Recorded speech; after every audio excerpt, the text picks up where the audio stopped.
Morning and welcome, and let's go ahead and do a quick little news of the day video.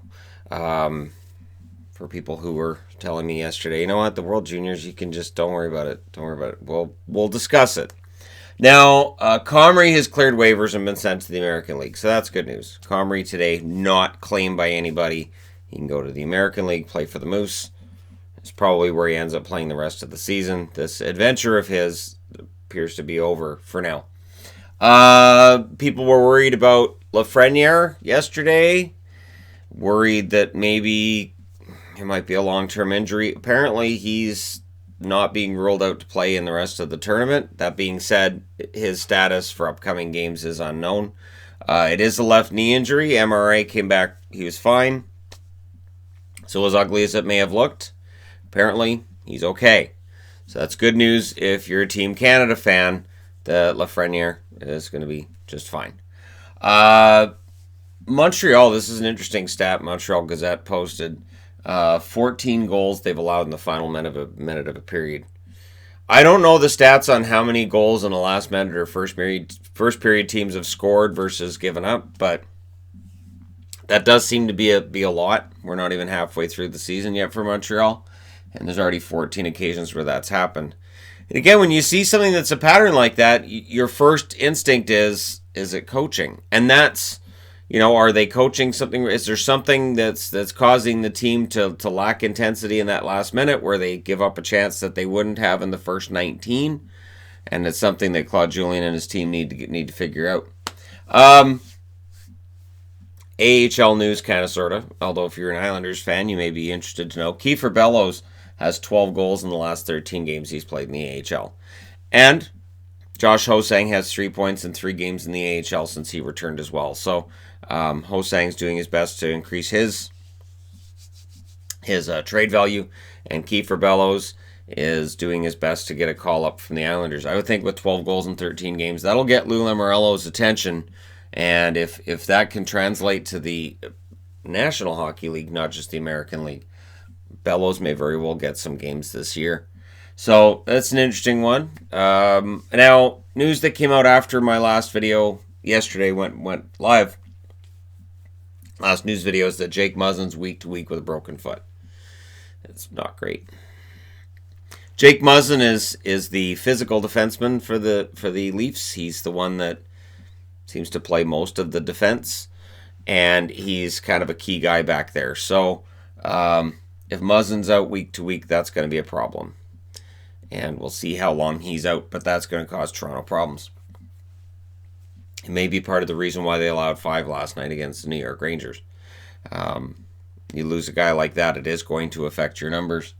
One news item that was discussed last night on Hockey Night in Canada, Elliot Friedman and Chris Johnston discussing Chris Kreider.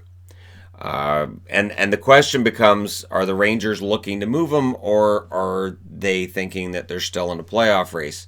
If they decide they're in a playoff race and they want to keep him, that's one thing, but if they decide they want to move him, there are a lot of teams that will make an offer for Chris Kreider.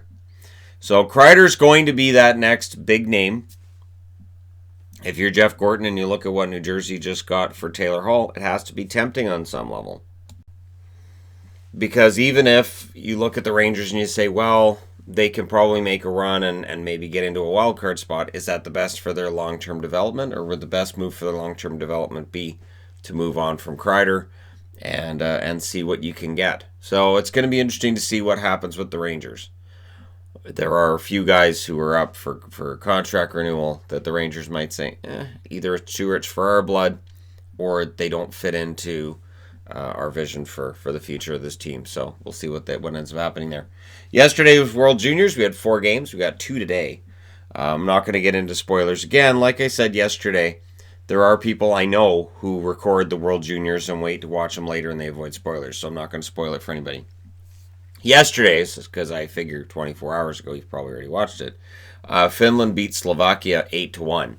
Yeah, Finland's doing what Finland can do to take out the bottom feeders in that group and let them know, hey, we're the power of the group. And I'm not saying anything overly negative against Slovakia, but obviously they're not going to be able to put a team on the ice anywhere near as talented as Finland's.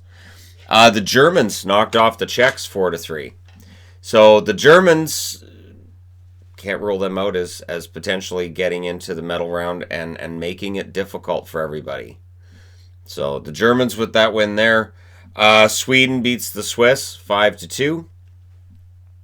Again, the Swiss are still developing as a hockey power. They're further ahead now, I would say, than they were 10, 20 years ago. And it's nice to see the juniors there. But again, Sweden, much like Finland, that's your power couple in that group. And the Russians destroyed Canada 6-0. So it was 3-0 in the first when I reported on it yesterday. I thought, well, maybe Canada can come back. They didn't. Lafreniere gets hurt. They end up losing 6-0.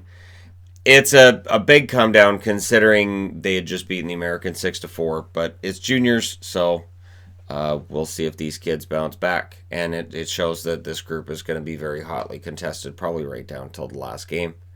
But there you go. You guys are all caught up on news of the day. Let me know your thoughts in the comment section below. As always, don't forget to hit like and subscribe if you're browsing your way through. You just happened upon this video. And hey, Lafreniere's okay. He's okay. So anybody who's worried about the draft, anybody who's worried about his junior team or Team Canada or whatever you might be worried about, everything apparently is going to be okay. Thank you guys so much for watching. I will talk to you again soon.